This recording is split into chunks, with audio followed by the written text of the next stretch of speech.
Good afternoon everyone, welcome to my channel. Class 10 की जो chemistry की लेक्चर सीरीज थी उसके अंदर अभी हमने जस्ट एक लेक्चर देखा। वो लेक्चर हमने एसिड और बेस से रिलेटेड देखा था। एसिड और बेस के अंदर इलेक्ट्रिसिटी फ्लो होती है तो किस तरह से फ्लो होती है, तो हमने देखा कि एसिड और बेस के अंदर दोनों में इलेक्ट्रिसिटी फ्लो होती है। एसिड के अंदर H+ आयन के कारण फ्लो होती है और बेस के अंदर OH- आयन के कारण फ्लो होती है। तो एसिड के अंदर ये H+ आयन के कारण इलेक्ट्रिसिटी फ्लो हो रही है, बेस के अंदर OH- आयन के कारण इलेक्ट्रिसिटी फ्लो हो रही है। एसिड के अंदर ये H+ जो आयन होते हैं ये आपके एसिड प्रॉपर्टीज़ को शो करेंगे और बेस के अंदर ये जो OH- आयन होते हैं ये आपके बेस की प्रॉपर्टीज़ को शो करेंगे। ठीक है, तो इस तरह से आपके एसिड एंड बेस वर्क करते हैं। आगे देखिए, नेक्स्ट जो टॉपिक है वो है हमारा what happen to an acid और a base in a water solution. अगर किसी एक वाटर सॉल्यूशन की हम बात करते हैं और उसके अंदर अगर आप एसिड या बेस डालते हैं तो क्या इम्पैक्ट पड़ता है। Just a minute. ठीक है, तो देखिए क्या सॉल्यूशन पड़ेगा। तो do acid produce ions only in aqua solution at this stage. क्या एसिड केवल आयंस केवल एक्वा सॉल्यूशन प्रोड्यूस करेंगे। कहने का मतलब क्या है, एक्वा सॉल्यूशन मतलब उसमें वाटर मिक्स होगा। तो कहने का मतलब क्या बोला गया है, क्या एसिड को आप वाटर में मिक्स करेंगे तभी वो H+ आयन प्रोड्यूस करेंगे। और अब जो H+ आयन एसिड में प्रोड्यूस होता है, क्या जब आप इस एसिड को, जैसे कि एग्जाम्पल के तौर पर HCl को आपने वाटर में मिक्स करा, तो क्या जब आप एसिड को वाटर में मिक्स करेंगे तभी ये H+ आयन प्रोड्यूस करेगा या नॉर्मली भी प्रोड्यूस कर सकता है। तो इस प्रॉपर्टी को हम देखेंगे। देखिए उसके लिए हमने क्या करा, सेम एक एक्टिविटी परफॉर्म की।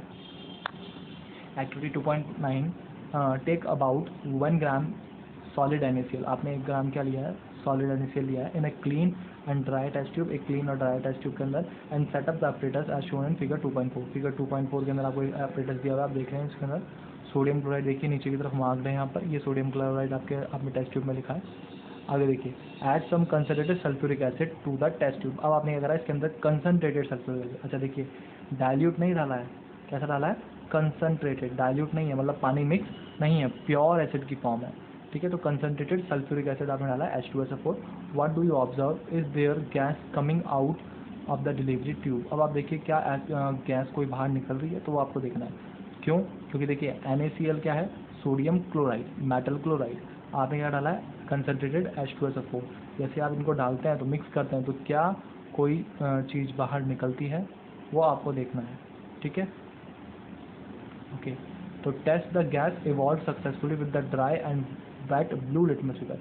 अब जो भी गैस बाहर निकल रही है उसको आप क्या कीजिए, एक ड्राई वेट लिटमस पेपर लीजिए ब्लू कलर का और उससे चेक कीजिए। आप देखिए सेकंड डायग्राम के अंदर यहाँ पे चेक किया हुआ है।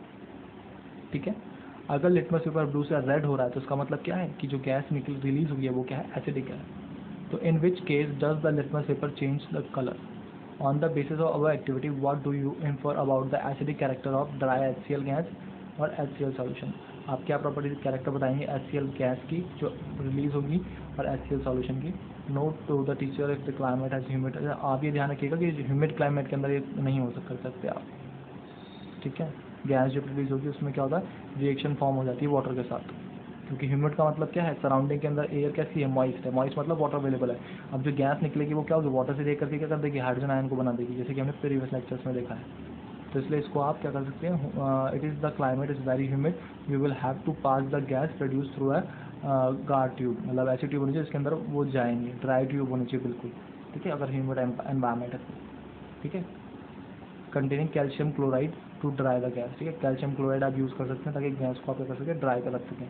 क्योंकि अगर वाटर अवेलेबल होगा तो वो क्या हो गया, कंसनट्रेट थोड़ी हुआ, फिर डाइल्यूट हो गया। तो हमने क्या करा, डाइल्यूट नहीं देखना ना, हमें देखना है क्या एसिड H+ आयन रिलीज करेगा विदाउट वाटर, वो हमने देखा है। तो इसलिए हमने क्या करा है कि वाटर की अवेलेबिलिटी होनी ही नहीं चाहिए, चाहे ह्यूमिड एयर में हो चाहे वैसे अवेलेबल होनी नहीं चाहिए। आगे देखिए, this experiment suggest that hydrogen ions in HCl are produced in the presence of water. ये एक्सपेरिमेंट आपको क्या शो करता है कि जो हाइड्रोजन आयन निकलता है HCl से वो तब ही निकलेगा जब आप क्या करेंगे, उसके अंदर वाटर अवेलेबल होगा। ठीक है, इन the presence of water. The separation of H+ ion from HCl molecule can not occur in the absence of water. तो वाटर की एब्सेंस में ऐसा पॉसिबल नहीं हो सकता, वाटर की एब्सेंस में ऐसा पॉसिबल नहीं हो सकता, ये आपको ध्यान रखना है। क्यों, क्योंकि देखिए आपके ऊपर ब्लू लिटमस से रेड लिटमस में कन्वर्ट हुआ है, तो वो क्या होगा, हाइड्रोजन जो है वो एसिड की गैस क्या हुआ, एसिड की फॉर्म में बाहर निकली, इसलिए क्या हुआ, वो ब्लू से रेड हो गया लिटमस पेपर, क्योंकि वो एसिड की फॉर्म में बाहर निकला है। और एसिड की फॉर्म में बाहर निकला मतलब उसमें क्या है, हाइड्रोजन है, तो H+ आयन अंदर की तरफ नहीं बचा। ठीक है। यहाँ सॉल्यूशन के अंदर H प्लस आयन नहीं बचा, वो एसिड की फॉर्म में हाइड्रोजन गैस की फॉर्म में HCl की फॉर्म में HCl गैस की फॉर्म में बाहर निकला और ब्लू ने उसको रेड में कन्वर्ट कर दिया। ठीक है, तो इसका मतलब क्या है कि हाइड्रोजन आयन अगर आपको बनाना है, एसिड के अंदर रिलीज करना है, तो आपको क्या चाहिए, आपको ध्यान रखना है, आपको क्या चाहिए, आपको वाटर मिक्स करना ही पड़ेगा। इसलिए आपने देखा होगा हमने हर इक्वेशन के अंदर डाइल्यूट एसिड यूज़ किया है। कंसनट्रेटेड अगर आप एसिड यूज़ करते हैं तो उसके अंदर कोई भी रिएक्शन फॉर्म हो, उसके अंदर जो गैस रिलीज होगी वो भी एसिड होगी, जो सॉल्यूशन बनेगा वो भी एसिड होगा। ठीक है, अगर आप कंसनट्रेटेड एसिड यूज़ करते हैं किसी भी इक्वेशन के अंदर मोस्ट ऑफ दी 90%, तो क्या होगा, जो गैस रिलीज होगी वो भी एसिडिक इन नेचर होगी और जो सॉल्यूशन बनेगा रिजल्टेड वो भी क्या होगा, एसिडिक होगा नेचर में। ठीक है, इसलिए हम क्या यूज़ करते हैं, डाइल्यूट यूज़ करते हैं। अब डाइल्यूट एसिड के अंदर कैसे हाइड्रोजन गैस बनती है उसको पूरा प्रोसेस दिखाया है, वो देखिए आप। तो HCl आपने लिया, आपने उसमें H2O मिक्स करा, क्या मिक्स करा, H2O। तो देखिए HCl और H2O मिक्स होंगे तो क्या कंपाउंड बनेगा, H3O+। ये आपको ध्यान रखनी है, ये इक्वेशन आपको कंप्लीट रखनी है। H3O+ और क्या रिलीज होगा, Cl-। ठीक है, क्या बनेगा, H3O+। अब ये H3O+ बनता कैसे है, क्या बनता है, आपके काम की चीज़ नहीं है, फिर भी अगर किसी को डीप में जानना हो कि सर मुझे तो बताइए कि H3O+ बना कैसे, ठीक है, तो आप मुझे मैसेज कर दीजिएगा, मैं आपको पूरी डिटेल समझा दूंगा H3O+ कैसे बनता है। ठीक है, ये H3O बना कैसे और इस पर प्लस साइन कैसे आया, ठीक है, इसका कंप्लीट मैं एक्सप्लेन कर दूंगा, वैसे 11th क्लास के अंदर आता है ये पूरा। ठीक है, तो H3O+ बनेगा, Cl गैस रिलीज होगी। आगे देखिए, hydrogen ion can not exist alone, ये मैंने आपको बताया था, हाइड्रोजन आयन कभी भी अकेला नहीं रह सकता। अच्छा देख तो लीजिए आप कैसे बनता है, एक्चुअली मैं बता तो देता हूँ आपको बनेगा कैसे ये H2O। तो देखिए मैंने आपको बताया इससे रिएक्शन कराएंगे तो किस में टूटेगा, ये H+ में टूटेगा और Cl- में टूटेगा। अब आपको पता है, मैंने बताया था हाइड्रोजन कभी भी अकेला नहीं रहेगा, तो ये क्या होगा, इसके साथ जुड़ जाएगा, तो क्या बना लेगा, H3O। अब ये एक प्लस साइन आता है, तो ये प्लस साइन क्या होता है, इसके पास एक इलेक्ट्रॉन एक्स्ट्रा आ गया है, एक एटम एक्स्ट्रा आ गया, ठीक है, इसलिए प्लस साइन आता है। तो ये H3O+ लिखते हैं, कभी भी H3O नहीं रखते। H2O क्या होता है, स्टेबल फॉर्म है, इसलिए इसको H2O लिखते हैं। H3O+ क्या है, स्टेबल फॉर्म नहीं है, इसलिए इसके ऊपर प्लस साइन लगाते हैं। ठीक है, माइनस भी लगता है कई कंपाउंड्स पे। ठीक है, अब क्यों प्लस लगता है, तो किसी को डिटेल में जानना हो तो मुझे मैसेज कर दीजिएगा, मैं आपको एक्सप्लेन कर दूंगा। ठीक है, hydrogen ion can not exist alone, मैंने आपको बताया, तभी वो क्या होगा, H2O साथ जुड़ जाएगा। But they exist after combining with water molecule, but वो एग्जिस्ट, हाइड्रोजन आयन एग्जिस्ट कर सकता है अगर वो वाटर के साथ कंबाइन हो जाए, तो इस कारण क्या होगा, वो वाटर के साथ रिएक्शन करके क्या बना लेगा, H3O+ बना लेगा। Thus hydrogen ion must always be shown as H+ aqueous और हाइड्रोनियम आयन। तो इसलिए हाइड्रोजन आयन को हम या तो H+ एक्वस में शो करेंगे, H+ एक्वस का मतलब, एक्वस बताया था मैंने, जहाँ एक्वस लिखा मतलब वाटर मिक्स है, तो H+ और H2O क्या होगा, H3O+। तो आप यहाँ तो लिख सकते हैं H+ एक्वस, यहाँ लिख सकते हैं H3O+, दोनों में से कुछ भी लिख सकते हैं। H+ एक्वस का मतलब भी वही है, क्योंकि H2O को ही हम एक्वस के फॉर्म में लिखते हैं, तो H+ एक्वस या फिर आप लिख सकते हैं H3O+। अब हम जब H3, ये देखिए आपको नीचे इक्वेशन भी दी हुई है H+ और H2O की, H+ और H2O की इक्वेशन यहाँ दी हुई है, तो क्या बनेगा, H3O+ बन जाएगा आपके। आगे देखिए, we have seen that acid give H3O- और H3O+ और H+। हमने देखा कि एसिड क्या देगा आपको, H3O+, या फिर हम बोल सकते हैं H+ aqueous ion in water, ये वाटर में रिलीज करता है जब आप एसिड को वाटर में मिक्स करेंगे। जब आप एसिड को वाटर में मिक्स करेंगे तो या तो आपको H+ एक्वस फॉर्म में मिलेगा, या फिर आप बोल सकते हैं H3O+ मिलेगा। Let us see what happens when the base, अब आप देखते हैं कि बेस में क्या होता है। तो आपने बेस ले लिया एक NaOH, आपने H2O मिक्स करा, तब क्या होगा, आपके कंपाउंड क्या होगा, दो आयंस में टूट जाएगा। किस किस में टूटेगा, Na+ और OH-। सेम एक्वस लिखा है, क्यों, क्योंकि दोनों वाटर में मिक्स रहेंगे। ठीक है, तो Na+ और OH- में ये आपके टूट जाएगा। ठीक है, आगे देखिए, सिमिलरली इसके अलावा हमने और लिए हैं, KOH लिया, KOH को आपने H2O में करा तो K+OH- में।